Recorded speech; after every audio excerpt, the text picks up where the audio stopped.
Hello friends, पिछली video में हम लोगों ने स्ट्रेट लाइन के ऊपर जॉइंट एंट्रेंस मेंस के 2024 के जो क्वेश्चंस है उसका पार्ट 2 किया था। तो आज पार्ट 3 करने वाले हैं। तो शुरू करते हैं। First question is let 5, a/2 be the circumcentre of the triangle with vertices capital A। इसका कोऑर्डिनेट a, -2, b इसका कोऑर्डिनेट a, 6 एंड c इसका coordinate a/4, -2। Let alpha denote the circumradius, beta denote the area and gamma denote the perimeter of the triangle. Then alpha plus beta plus gamma is what? आप लोगों को ये निकालना है, whether it is 60 और 53 और 62 और 30। तो क्वेश्चन में बोला क्या गया है, एक पिक्चर के थ्रू देख लेते हैं। ऐसे एक ट्राइंगल हम लोग ड्रॉ कर ले जिसको हम लोग A, B एंड C से डिनोट कर देते हैं। A पॉइंट का कोऑर्डिनेट है a, -2, B पॉइंट का कोऑर्डिनेट है a, 6 एंड C पॉइंट का कोऑर्डिनेट है a/4, -2।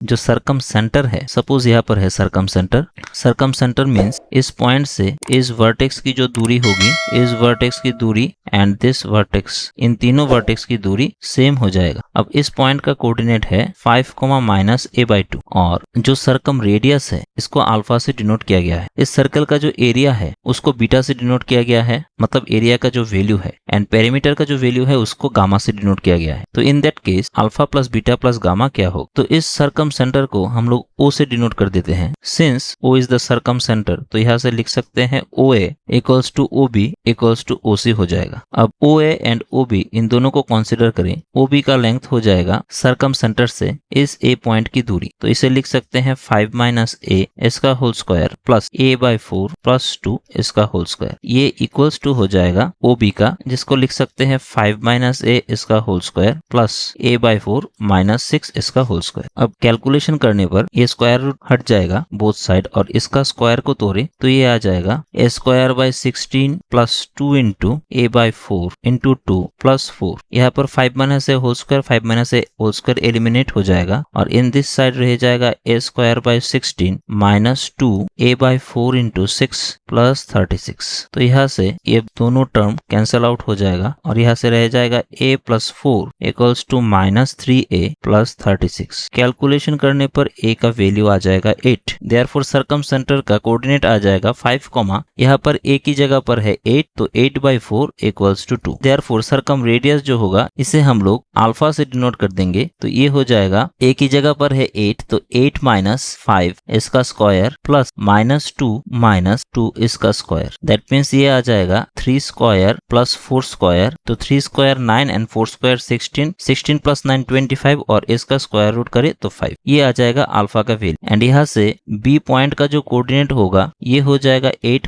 6 एंड C पॉइंट का जो कोऑर्डिनेट होगा ये हो जाएगा 2, -2। अब यहाँ से AB का लेंथ क्या निकलेगा ये थोड़ा सा देख लेते हैं। AB हो जाएगा a - a इसका होल स्क्वायर प्लस 6 - प्लस इसका whole square. That means 8 square 64 और 64 का स्क्वायर रूट करे तो 8 यूनिट। सिमिलरली AC आ जाएगा 6 यूनिट एंड BC आ जाएगा 10 यूनिट। तो यहाँ से half perimeter of triangle ABC हो जाएगा 6 + 10 + 8/2। इसको हम लोग S से डिनोट करते हैं, ये आ जाएगा 12 यूनिट। तो एरिया का जो फॉर्मूला होगा ये हम लोग जानते हैं हीरोन्स फॉर्मूला से, S × S - a S - b S - c। तो यहाँ पर बिठा दे S का वैल्यू 12, 12 - AB को स्मॉल c ले लेते हैं, यहाँ पर BC को स्मॉल a ले लेते हैं एंड AC को स्मॉल b ले लेते हैं। तो हो जाएगा 12 - 8 देन 12 - 6 एंड 12 - 10। तो यहाँ से आ जाएगा 12 × 4 × 6 × 2।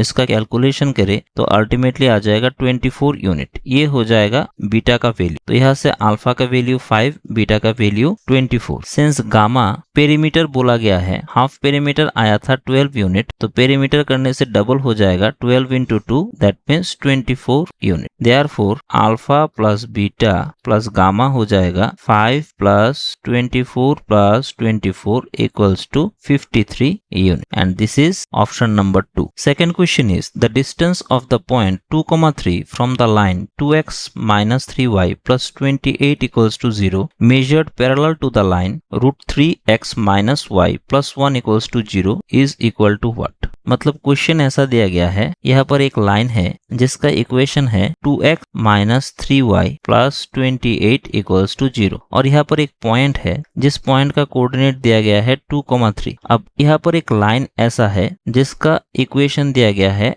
√3x minus y plus 1 equals to 0। इस लाइन के पैरेलल करके इस पॉइंट से इस लाइन के ऊपर जो डिस्टेंस आएगा वो डिस्टेंस कितना होगा ये आप लोगों को निकालना है। तो कैसे निकाल सकते हैं, पहले ये जो लाइन दिया गया है पैरेलल लाइन, इसको कंसीडर कर लेते हैं √3x minus y plus 1 equals to 0। यहाँ से y इक्वल्स टू लिख सकते हैं √3x प्लस 1। तो इस लाइन का जो स्लोप होगा ये हो जाएगा √3, मतलब tan थीटा से हम लोग इसको डिनोट करते हैं। तो tan थीटा को हम लोग लिख सकते हैं sin theta by cos theta equals to इसको लिख सकते हैं √3/1। अब sin थीटा को ऐसे भी लिख सकते हैं sin theta by √3 equals to cos theta by 1 equals to square root of sin square theta plus cos square theta और नीचे हो जाएगा √3 स्क्वायर 3 एंड 1 स्क्वायर 1। तो यहाँ से sin थीटा इक्वल्स टू आ जाएगा √3/2 and cos theta equals to आ जाएगा 1/2। अब पैरामीट्रिक इक्वेशन से इस डी लाइन का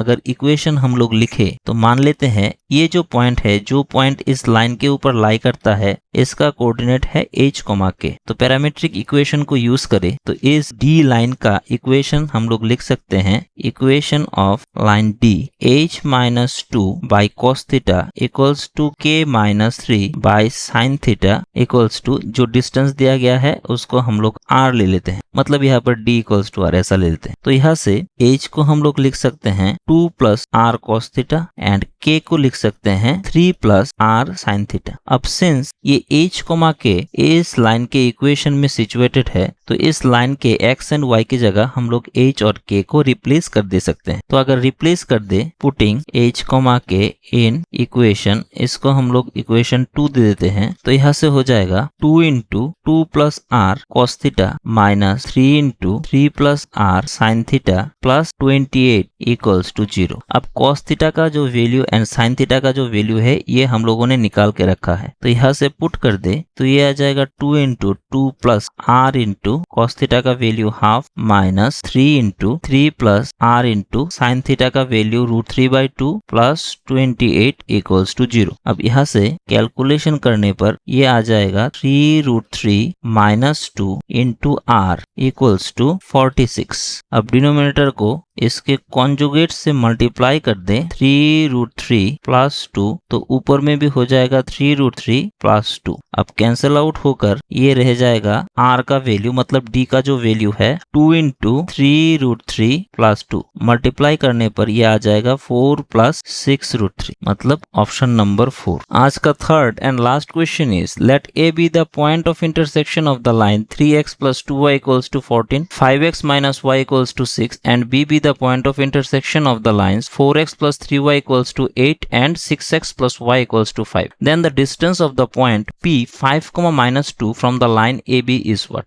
मतलब यहाँ पर 4 लाइन दिया गया है, 2 सेपरेट लाइन मिलकर एक एक पॉइंट क्रिएट करते हैं अपने इंटरसेक्टिंग पॉइंट में। अब ये दोनों इंटरसेक्टिंग पॉइंट को अगर जुड़ दे तो एक लाइन होगा जिसको AB से हम लोग डिनोट करते हैं। तो उस AB लाइन का जो डिस्टेंस है वो इस पर्टिकुलर पॉइंट जिसका कोऑर्डिनेट 5, माइनस 2 है उससे क्या होगा, इसको आप लोगों को निकालना है। तो इसके लिए पहले इन दोनों लाइंस का जो इंटरसेक्टिंग पॉइंट है उसको निकाल लेते हैं। पहले दोनों लाइन लिख लेते हैं 3x plus 2y equals to 14, इसको इक्वेशन 1 दे देते हैं and 5x minus y equals to 6, इसको इक्वेशन 2 देते हैं। अब क्रॉस मल्टीप्लाई करें तो ये आ जाएगा x by minus 12 minus 14 equals to y by minus 70 plus 18 equals to 1 by minus 3 minus 10। तो यहाँ से x इक्वल्स टू आ जाएगा 26/13 एंड y इक्वल्स टू आ जाएगा माइनस 52/13। तो x इक्वल्स टू लिख सकते हैं 2 एंड y इक्वल्स टू लिख सकते हैं 4, मतलब a पॉइंट का कोऑर्डिनेट हो जाएगा 2,4। सिमिलरली L3 को कंसीडर करें, मतलब थर्ड लाइन, ये हो जाएगा 4x plus 3y equals to 8 and L4 हो जाएगा 6x plus y equals to 5। तो इन दोनों में से इंटरसेक्टिंग पॉइंट को निकालने की कोशिश करें तो यहाँ से B पॉइंट का जो कोऑर्डिनेट होगा ये हो जाएगा 1/2, 2। तो इक्वेशन ऑफ लाइन जो होगा इन दोनों पॉइंट में से ये हो जाएगा y minus y one equals to y two minus y one by x two minus x one into x minus x1। तो लिख ले तो y माइनस इसको x1 y1 ले लेते हैं इस a पॉइंट की कोऑर्डिनेट को, तो ये हो जाएगा y माइनस 4 एंड 4 माइनस 2 यहाँ से 2 एंड दिस इज हो जाएगा 2 माइनस 1/2 इंटू एक्स माइनस 2। अब कैलकुलेशन करने पर ये आ जाएगा 4x minus 3y plus 4 equals to 0। ये आ गया इस ए बी लाइन का इक्वेशन। अब ये जो पर्टिकुलर पॉइंट P है जिसका कोऑर्डिनेट दिया गया है 5,2, इससे इसका डिस्टेंस क्या हो जाएगा, इसका इक्वेशन है 4x minus 3y plus 4 equals to 0। अब डिस्टेंस का फॉर्मूला हम लोग जानते हैं, यहाँ पर x एंड y की जगह पर ये 5 एंड माइनस 2 को रिप्लेस कर देंगे, तो यहाँ पर हो जाएगा 4 into 5 minus 3 into minus 2 plus 4 इसका modulus by square root of 4 square plus minus 3 square. तो कैलकुलेशन करने पर ये आ जाएगा 20 and this is 6, this is 4 by square root of 16 plus 9। तो अल्टीमेटली ये आ जाएगा 30/5 दैट मीन्स 6 यूनिट। तो ऑप्शन 4 इज करेक्ट। तो ऐसे करके हम लोगों ने और 3 क्वेश्चन देखे स्ट्रेट लाइन के ऊपर जेईई मेंस 2024 के क्वेश्चन पेपर से। तो अगले दिन और कुछ प्रॉब्लम देखेंगे। अगर वीडियो अच्छा लगे तो like and subscribe and share कर दीजिएगा। Thank you, good bye.